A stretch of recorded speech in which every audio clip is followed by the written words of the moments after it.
All you fans of Indiana Jones can attest, the biblical relic known as the Ark of the Covenant has been the obsession of fortune seekers and worshipers alike since the days of Moses. The holy artifact said to hold the original 10 commandments. But there's no consensus as to where it might be or even if it exists. The mysteries has inspired a centuries-long treasure hunt, and ABC's global affairs anchor Christiane Amanpour takes us in search of the lost Ark. Whispers from the past hang in the air of modern-day Jerusalem. Yet no matter how hard you listen, the truth behind so many of these biblical stories that took place here remains so captivatingly elusive. In part because so many answers may be buried underneath what today is a living, breathing city. Anat Shimoni-Cohen is a biblical scholar and a tour guide. She took us to one of the only places where archaeologists, pilgrims, and tourists are allowed to explore below this storied city.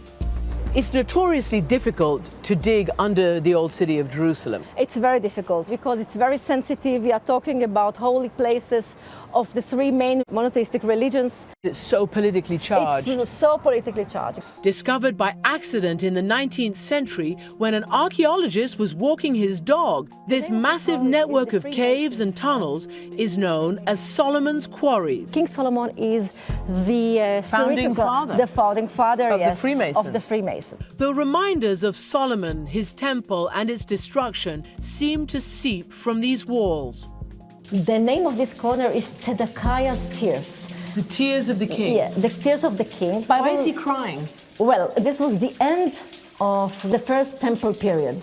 Tears for the destruction of the temple. Yes. It was under Zedekiah's rule that Jerusalem fell to the Babylonians. The temple was destroyed, and the Ark of the Covenant went missing from both history and the pages of the Bible. The 10th century BC is the last time anybody actually really sees it, according to the biblical tradition.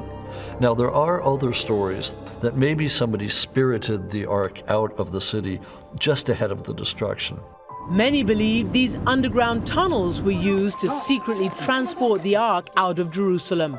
And when the Babylonian troops took inventory of the treasures they had plundered, something was missing. When the Babylonians took all the treasures from Jerusalem, it was not in the list anymore.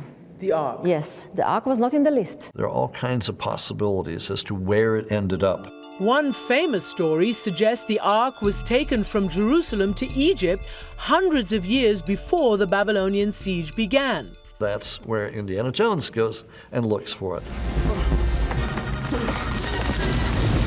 We're told that Shishak of the Bible, an Egyptian pharaoh, that he may have attacked Jerusalem just after the time of Solomon.